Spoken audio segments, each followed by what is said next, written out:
किन्नर चुड़ैल। गोरखपुर नाम का एक गांव हुआ करता था। उस गांव में ज्यादा लोग नहीं रहते थे। उस गांव में एक गर्भवती विधवा औरत रहती थी। उस औरत का नाम कमला था। कमला अपने घर में अकेली रहती थी। उसके पति की सारी जायदाद उसके नाम हो गई थी, पर सभी गांव वाले उस औरत को मनहूस औरत समझा करते थे और सभी उससे नफरत किया करते थे। एक बार कमला राशन की दुकान पर खाने का सामान खरीदने जाती है। भैया जी, जरा 1 किलो दाल चावल देना। अरे हाय हाय हाय हाय हाय हाय! अरे मनहूस औरत, मेरी दुकान में अपशुगन करवाने आ गई क्या? हैं? चल जा यहाँ से। मैं कुछ नहीं देने वाला हूँ तुझे। भाग भाग यहाँ से, चल जा, निकल। भैया जी, ऐसा मत कहिए। मैं गर्भवती हूँ, मुझे खाने की बहुत जरूरत है। मुझे खाना दे दीजिए। दुकानदार कमला को वहां से धक्के मारकर भगा देता है। तभी कमला रोते रोते उस गांव के किन्नरों के इलाके में आ जाती है। गांव वाले किन्नरों को उसी इलाके में रखा करते थे, क्योंकि वो लोग किन्नरों को पसंद नहीं करते थे और उनके इलाके में रहने से मना करते थे। तो किन्नरों ने उसी गांव में अपना एक इलाका बना लिया था। जब किन्नर लोग देखते हैं कि एक गर्भवती महिला रोते रोते उनके इलाके में आ गई है, तो सारे किन्नर कमला के पास जाकर उसका हाल पूछने लगते हैं।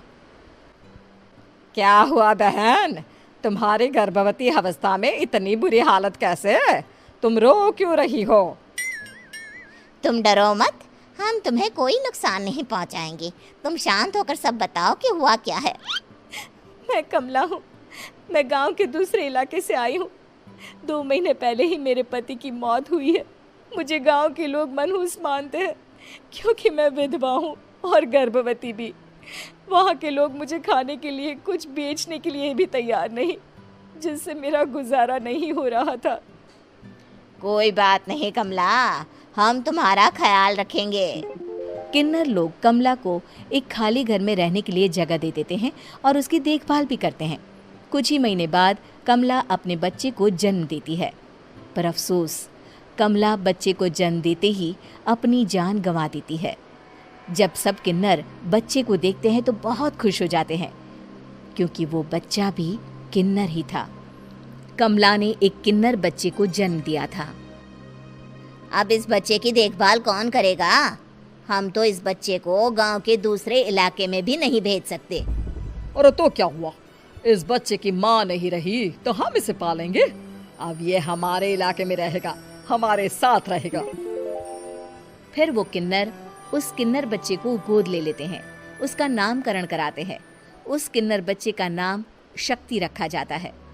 देखते ही देखते शक्ति बड़ी होने लगती है। उसके रंग रूप बहुत सुंदर थे।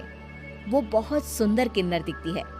एक दिन शक्ति एक किन्नर से पूछती है, माँ जी सुनिए ना, ये गांव के दूसरे इलाके में भी तो लोग रहते हैं, तो हम वहाँ क्यों नहीं जाते? हम उनसे अलग क्यों रहते हैं? शक्ति, क्योंकि वो लोग हमारे जैसे नहीं, वो लोग हमें पसंद नहीं करते, इसीलिए हम उनसे अलग रहते हैं। क्यों? वो हमें क्यों पसंद नहीं करते? मुझे एक बार उस इलाके में जाना है। मैं एक बार वहां जाकर घूम कर आऊं। शक्ति, खबरदार, जो तू उस इलाके में कभी भी गई तो अपनी जान नहीं गंवाना चाहती तो उस इलाके में कभी कदम भी नहीं रखेगी, समझी? इतना कहकर वो किन्नर वहां से चली जाती है। शक्ति उस किन्नर की बात सुनकर बहुत रोती है। माँ जी, ऐसा कैसे कह सकती है? उन्होंने इतनी सी बात के लिए मुझे इतना डांटा। अब तो मैं उस इलाके में जरूर जाऊंगी। फिर एक दिन शक्ति गांव के दूसरे इलाके में चुपके से जाती है। ये लोग तो हमारे जैसे ही इंसान हैं, तो ये हमसे नफरत क्यों करते हैं? जब शक्ति उस इलाके में पहुंचती है तो गांव के सारे आदमी उसके रूप से मोहित हो जाते हैं। वो लोग ये अंदाज़ा नहीं लगा पाते कि वो किन्नर है। शक्ति की सुंदरता देखकर सारे गांव वाले उसकी तारीफ करने लगते हैं। तभी गांव का चक्कर लगाने गांव के जमींदार का बेटा हर्ष वहां पहुंचता है। हर्ष भी दिखने में बहुत सुंदर होता है। जब हर्ष ने शक्ति को देखा तो वो भी उससे मोहित हो गया, और जब शक्ति की नज़र हर्ष पर पड़ी तो वो हर्ष को देखकर मोहित हो गई। आपको पहले कभी इस गांव में देखा नहीं। इस गांव में आप नए हैं क्या? जी नहीं, वो मैं बस। तभी शक्ति बोलते बोलते रुक जाती है और मन में सोचने लगती है, अगर मैंने इनको बता दिया कि मैं दूसरे इलाके से आई हूँ तो वो समझ जाएंगे कि मैं किन्नर हूँ, इसलिए मुझे इनसे झूठ ही बोलना पड़ेगा। शक्ति हर्ष को कहती है, जी हाँ, मैं इस गांव में नई आई हूँ, यहाँ अकेली रहती हूँ। वैसे आप कौन है? आप भी इसी गांव में रहते हैं? जी हाँ, मैं इस गांव के जमींदार का बेटा हूँ। आपको किसी भी चीज की जरूरत पड़े तो आप मुझे बता देना, मुझे अच्छा लगेगा। ऐसे ही शक्ति और हर्ष एक दूसरे से रोज मिलने लगते। वो दोनों अपने प्यार का इजहार करने एक दूसरे से मिलने जाते हैं। तभी शक्ति का पीछा करते करते एक किन्नर वहां आ जाती है। शक्ति, मैं तुमसे बहुत प्यार करता हूँ। मैं तुमसे शादी करना चाहता हूँ। क्या तुम मुझसे शादी करोगी? हाँ हर्ष, मैं तुमसे शादी करूँगी, पर मैं तुमको अपने बारे में एक सच्चाई बताना चाहती हूँ जो मैंने तुमसे छुपा कर रखी है। तभी उनके बीच में ही वो किन्नर आ जाती है। शक्ति, तेरी हिम्मत कैसे हुई ऐसा करने की? वो किन्नर शक्ति को खींचकर गांव के जमींदार के पास ले जाती है। हर्ष भी वहां शक्ति को बचाने के लिए पहुंच जाता है। जमींदार शक्ति और हर्ष के प्यार के बारे में सुनकर गुस्से में आ जाता है और शक्ति को गांव के बाहर निकालने की सजा देता है। शक्ति ये बात सहन नहीं कर पाती और कुएं में कूदकर अपनी जान दे देती है।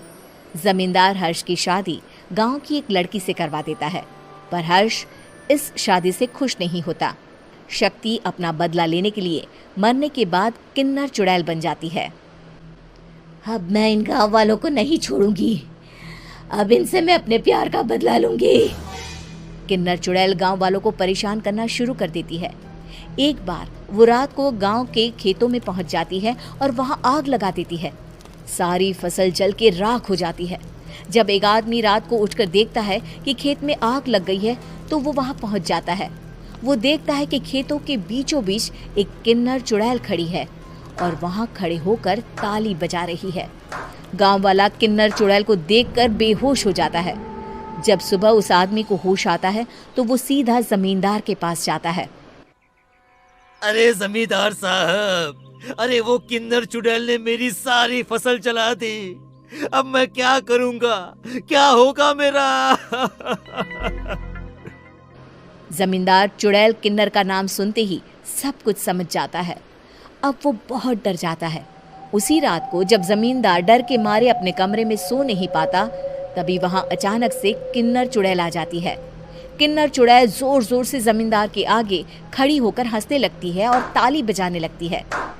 जमींदार उस डरावनी किन्नर चुड़ैल को देखकर बहुत डर जाता है।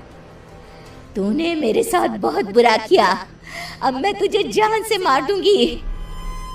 नहीं नहीं नहीं नहीं नहीं, मुझे माफ कर दो, मुझे मत मारो। मैं कभी ऐसा दोबारा नहीं करूंगा। अब तुम जो बोलोगी वही मैं करूंगा। ठीक है, मैं चाहती हूँ कि किन्नर इलाका गांव के इलाके से जुड़े और गांव का कोई भी आदमी किन्नर समाज से द्वेष ना करे, उससे नफरत ना करे, नहीं तो मैं सारे गांव को मार दूंगी। और तुम गांव में एक नया कानून बनाओ कि अगर किसी ने भी किन्नर समाज को हानि पहुंचाने की कोशिश भी करी या इनसे भेदभाव करने की भी कोशिश करी तो उनको कड़ी से कड़ी सजा मिलेगी। हाँ हाँ हाँ हाँ, मैं ऐसा ही करूंगा। तुम जो बोलोगी वो मैं करूंगा, पर मुझे जाने दो प्लीज। तब वो किन्नर चुड़ैल वहां से चली जाती है। गांव का जमींदार किन्नर चुड़ैल का कहा मानते हुए दोनों इलाकों को एक कर देता है और नया कानून भी लागू कर देता है। तब से वहां किन्नर समाज और बाकी गांव वाले शांतिपूर्वक रहने लगते हैं।